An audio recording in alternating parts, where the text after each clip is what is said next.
Welcome to RCR Wireless News. I'm Martha DeGrasse, and I'm here today with Tony Tagliareni. He is Chief Sales and Marketing Officer at ClearSky Technologies. Tony, it's great to see you again. Great to see you too, Martha. Thanks for inviting me.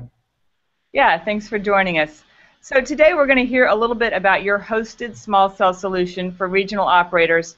First of all, just give us an overview. What exactly is meant by hosted small cells? Sure. So hosted small cell solution is when an operator connects to our small cell gateway so that they can then deploy small cells into their respective serving area. So that's instead of buying their own small cell gateway, right? Absolutely. And the advantages of that, I'm sorry, the advantages I was just going to ask you. Go ahead. Okay, so the advantages of our solution is that it's what we call hosted, as you pointed out, or a managed solution, and it really transfers what would otherwise be a CapEx expenditure into an OpEx expenditure, and the savings to an operator are really substantial. We're talking anywhere from 35 to 45% over the life of the contract, which is typically going to run a minimum of 3 to 5 years. So how much would an operator pay for a small cell gateway if that were a capital expenditure? It depends on the OEM that they go with, but typically you're looking at just for the hardware and the software and to configure that environment, stand it up into production, integrate it to the 3G core. You're looking at upwards of $2 million and even higher, and that doesn't even begin to then contemplate what your operating expenses are going to be over, say, a 5-year period. We conservatively estimate that operating expenses just for the small cell gateway and that infrastructure is approximately $5,000 to $6,000 a month, and that's just your data center expense. So that's your power, that's your HVAC. That's the footprint in your data center. That doesn't begin to include the human resources that you're going to have to assign to actually, look after the care and feeding of that environment on a 24/7 basis. And it also doesn't include the small cells themselves, right? That's true, and quite honestly, when we do a cost analysis or an ROI for our customers, we typically keep the cost of the access points themselves out of the equation, because the way we look at it is whether the operator purchases the infrastructure themselves or whether they contract with ClearSky for a hosted or a managed service, they're still going to have to spend the same amount of money on the actual access points themselves, whether those access points are residential access points or enterprise access points or even outdoor access points.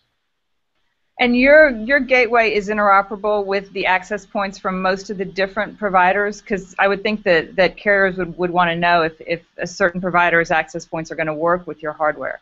That's a great question. So the short answer is yes, but I will use an analogy. If you think about the fact that, say, all of the LTE evolved packet cores and network infrastructure is all built to the same standard. And therefore, if you talk to those OEMs, they will tell you that their core, their switch, is interoperable with virtually every other OEM's radio access network here. And I got to believe there's some truth to that. But it's a lot safer, it's a lot smoother in terms of a deployment if you implement and deploy the access points with the same vendor. And so, again, with ClearSky solution, we've deployed the Cisco small cell gateway, and they have a full portfolio of access points, a very broad portfolio, not only for 3G, but for Wi-Fi, for 4G. They even have dual mode, tri-mode, bolt-on, or what they call clip-on 3G access points to connect to a Wi-Fi access point. So our preference is that when we implement a carrier with our small cell gateway, that we also encourage the operator to also deploy the Cisco access points. And like I said, it's a pretty broad family of products. Sure. Okay. And then let's talk about an actual deployment. Can you share a use case with us? Before I do that, I want to make one other point. Going back to Cisco for a second. Keep in mind that about a year and a half ago, Cisco acquired Ubiquitous. Yeah. Ubiquitous really is sort of a leader in building access points themselves, and a lot of the firmware, a lot of the guts, if you will, in the access points are made by Ubiquitous, and that's true for the Cisco access points, and it's also true for a number of other OEMs as well. Okay. Okay. Great. Well, that is a very good point to make. So let's move on and talk about a use case, if you can. Everything's GSM. All the carriers you work with are GSM carriers, right? Yeah, we're talking about GSM, UMTS networks today, but as you know, the world is moving toward LTE. Certainly, there are a lot of LTE deployments out there already, and from a small cell perspective, any operator that's going to deploy a 3G small cell solution really needs to be thinking about the future as well, and augmenting that deployment with LTE or 4G deployment as well. And quite honestly, that's another reason why we have aligned with Cisco and have endorsed their infrastructure, because their roadmap for their access points is already there in terms of supporting both 3G and 4G. So that's a positive. When we talk about use cases, it's a really interesting question because operators tend to deploy small cells for different reasons. And I can give you a couple of examples, more than a couple probably. So there's a carrier in South America, an operator in South America. And when we went to see them, we assumed that they were like most operators in the Caribbean or in the US that have challenges when it comes to in-building coverage. This operator was not in that boat. They actually had excellent in-building coverage, and because we were there, speaking with them, I could definitely testify to that fact no matter where we went, whether we were in a hotel or a restaurant or wherever, whenever we were in a building, we had great coverage. The problem this particular operator had was capacity. And so when they think about why they should deploy small cells, for them, it's not necessarily a coverage play, but rather it's a capacity play.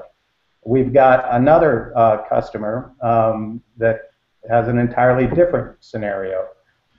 They know that from an indoor coverage perspective, many of their residences, many of their residential customers are struggling with in-home coverage. And if you listen to or have read a lot of the research that has come out, over the past year or so, you will see that the number one reason why subscribers are churning away is due to poor, in-home or in-office coverage. They simply need to be able to use their devices when they're at home, when they're at work, or both. And so this particular operator based their cost justification for our hosted small cell solution entirely on a reduction in churn. And it's interesting because when we started the sales cycle with this particular operator, they thought that they might have to justify the expenditure based not only on churn, but also on activations, which is another use case. I should say incremental activations, because there are scenarios where through the use of small cells, you can actually, for regional operators, or operators that have large serving areas but sparsely populated folks in certain parts of that serving area, where it doesn't make sense to put a macro cell base station. What they have learned is that so long as that household or that building has broadband, has some form of broadband for the backhaul, they can deploy a small cell within that building, within that structure, and the folks that are inside that building will get 5 bars of coverage, Now, if they're so remote that there's no macro cell when they step outside the building or out and get in their car, go down the driveway, they will lose coverage, obviously. But at least they'll have coverage when they're at home.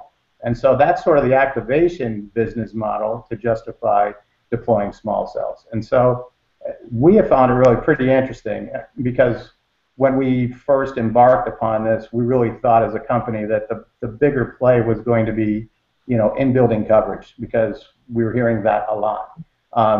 And in-building coverage translates into a churn reduction play. And what we're finding is there's a number of different scenarios that justify small cells. Okay, yeah, I think that we're hearing that as well. And then what we're also hearing is that a lot, particularly a lot of enterprises, when they think about small cells, they want a multi-carrier sort of neutral host solution, which really doesn't exist yet. And I know that you've told me that you're doing some research in this area. So before we finish up here, I'd really like it if you could just update us on your research with multi-tenant small cells. Yeah, so I can share with you the results of our research and also sort of where we stand as a company in that regard. So you're right, neutral host gateway is exactly the direction that many people in the industry believe we need to be going in and deploying.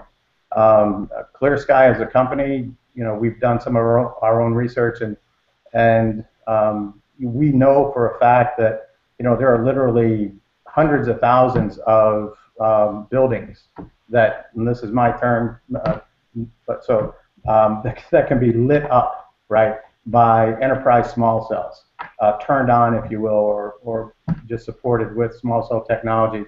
The problem is, these buildings, they have, all kinds of tenants, all kinds of people that use them, and they're on a variety of different carriers. And so, statistically speaking, if you have, 1,000 people in a particular building, or 500, or whatever the number is, the lion's share, the vast majority of those folks that are in that building are going to have as their carrier, their operator. It's going to be Verizon, AT&T, T-Mobile, and Sprint, and that's just law of averages. And so for a neutral host gateway to be successful, the gateway really has to be connected to each of those tier 1 operators' core networks. And therein lies the challenge. Certainly, AT&T and Verizon have already deployed their own small cell solutions.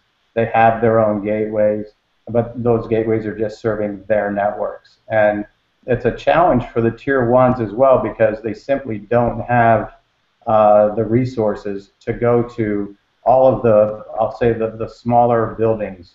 They'll go to, if there's a corporate account that they have that's in a particular building, they'll light that building up with just their gear, and chances are the majority of the folks that are going in that building have have an AT&T phone. But it's these other environments where it's sort of a mixed bag of subscribers that AT&T recognizes some percentage of their subscribers might be in that building. Verizon as well, T-Mobile, Sprint. I don't want to single out AT&T, but they'll recognize that some percentage of the people in that building use their devices, but it just doesn't make sense for them to economic sense for them to go to each of these smaller buildings and light them up with their small cells.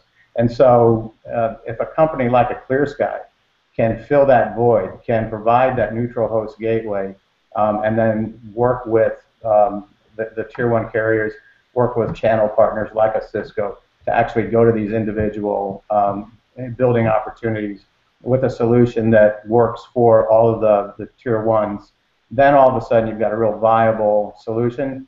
And our challenge so far in terms of getting from A to B, because again, that's where we truly would like to be, the challenge that we have is getting that connectivity to the tier 1 carriers. Because and rightly so, they highly covet their networks, and they're really averse, they're risk averse, but they're really averse to allowing a foreign entity to connect into their network for any reason. And so the challenge is, finding the middle ground with any of the tier ones to say, okay, maybe we should just trial, this type of a connection for a particular region in the country. Maybe it's the Northeast, maybe it's the Mid-Atlantic, maybe it's the Southeast. Doesn't really matter where, but let's just try it on a small scale and see how it goes, and then from there build. And that seems to be the best strategy that we can think of at this point, and we're working in that direction. Well, we wish you luck with that. Keep us posted. Thank you very much. All right, Tony Tagliareni, ClearSky Technologies, thanks very much for joining us today. Thank you so much for the opportunity. Have a good day.